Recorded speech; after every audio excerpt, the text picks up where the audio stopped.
किसी भी इम्तिहान का पेपर लीक करना पड़ेगा भारी। मरकज ने 10 साल की जेल और 1 करोड़ जुर्माने का कानून किया जारी। नीट और यूजीसी नेट इम्तिहान के चल रहे मामलों को रोकने के लिए हुकूमत ने नए कानून किए नाफिज। ओपोजिशन ने क्यों इस बिल को बनाया हरफे तनकीद, इस खबर में क्या है और कौन कौन लोग इसकी नकेल में आ सकते हैं, चलिए तफसील से जानते हैं। नीट यूजी 2024 के इम्तिहान में हुई मुबैना बेज़ाब्तियों का मामला अभी ज़ेरे तशवीश होने के दौरान ही यूजीसी नेट एग्जाम का मामला भी सामने आ गया, जिसे कैंसिल कर दिया गया, क्यों ना कि उसमें पेपर लीक होने का शक आ गया था, जिसके चलते कहीं नीट यूजी 2024 जैसा हाल ना हो जाए, इसलिए इस इम्तिहान को पहले ही कैंसिल कर दिया गया। जैसे कि सब जानते हैं कि नीट यूजी 2024 का मामला सुप्रीम कोर्ट में चल रहा है और लगातार से मुल्क भर में इसे लेकर एहतजाजी मुजाहिरे किए जा रहे हैं। यहाँ तक कि 2 दिन कबल भी कांग्रेस पार्टी की जानिब से मुल्क भर में एहतजाज किया गया था और दूसरी जानिब जहां इस मामले में तशवीश जारी है, ऐसे में कुछ गिरफ्तार हुए अफरादों की जानिब से ये इंकशाफ किया गया कि इम्तिहान से 1 रात कबल पेपर लीक हुआ था।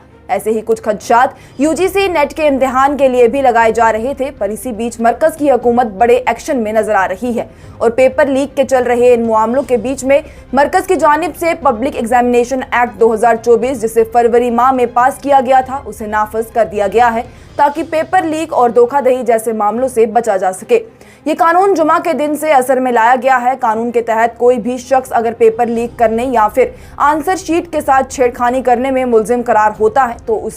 उसमें 3 से 5 साल की सजा होगी और 10 लाख रुपए जुर्माना आयद होगा। पर वहीं नए कानून के तहत कोई भी इम्तिहान की सहूलियत फराहम करने वाला शख्स जिसे ये इल्म हो कि ऐसी कोई भी बेज़ाब्ती हुई है, उसने अगर इसकी शिकायत नहीं की तो उस शख्स पर 1 करोड़ रुपए का जुर्माना आयद किया जाएगा। तफ्तीश के दौरान अगर ये साबित होता है कि सर्विस फराहम करने वाले किसी भी आली एहलकार ने जुर्म करने की इजाजत दी थी या इसमें मुलव्विस था तो उसे कम से कम 3 साल कैद हो जाएगी, जो कि 10 साल तक भी बढ़ सकती है और 1 करोड़ रुपए का जुर्माना लगेगा ही। अगर इम्तिहानी अथॉरिटी या सर्विस फराहम करने वाले मंजम जुराइम का इर्तिकाब करते हैं तो जेल की कम से कम सजा 5 साल और ज्यादा से ज्यादा सजा 10 साल होगी और जुर्माना 1 करोड़ रुपया ही रहेगा। बता दें तो public examination prevention of unfair means bill 2024 या फिर एंटी पेपर लीक बिल पहली बार 5 फरवरी को लोकसभा में पेश किया गया था और 1 दिन बाद इसे मंजूर कर दिया गया।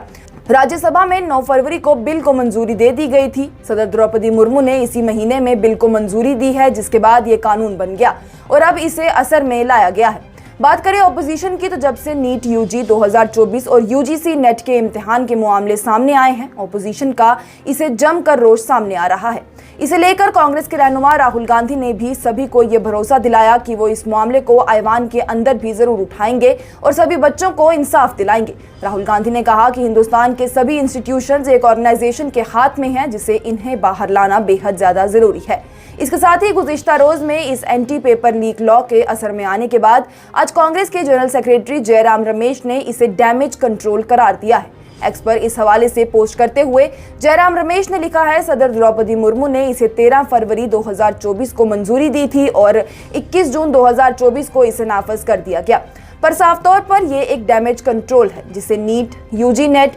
CSIR, यूजी नेट और बाकी सभी घोटालों के लिए लाया गया है। जयराम रमेश ने कहा कि इस कानून की जरूरत थी, पर यह सिर्फ पेपर लीक होने के बाद उसे लीक करने वालों से निपटने के लिए बनाया गया है, जबकि इस वक्त ऐसे कानून, ऐसे सिस्टम, ऐसी कार्रवाइयों और ऐसी हिकमत अमली की जरूरत है जो ये यकीनी बना सके कि लीक हो ही ना। फिलहाल के लिए ये बड़ी खबर है कि मुल्क भर में 21 जून से एंटी पेपर लीक लॉ नाफिज कर दिया गया है और अगर कोई भी अब इसमें मुलव्विस पाया जाएगा उसे लगभग 10 साल की सजा होगी और 1 करोड़ रुपए का जुर्माना आयद किया जाएगा। वहीं कांग्रेस की जानिब से तनकीद का निशाना इसे बनाते हुए कहा गया है कि कोई ऐसा सिस्टम या कानून लाया जाए जिसे यकीनी बनाया जा सके कि पेपर में लीक हो ही ना। आपकी इस नीट यूजी 2024 और यूजीसी नेट के मामले को लेकर इस कानून के हवाले से और कांग्रेस के इस पर दिए गए बयान से क्या राय है, नीचे दिए गए कमेंट सेक्शन में जरूर बताएं।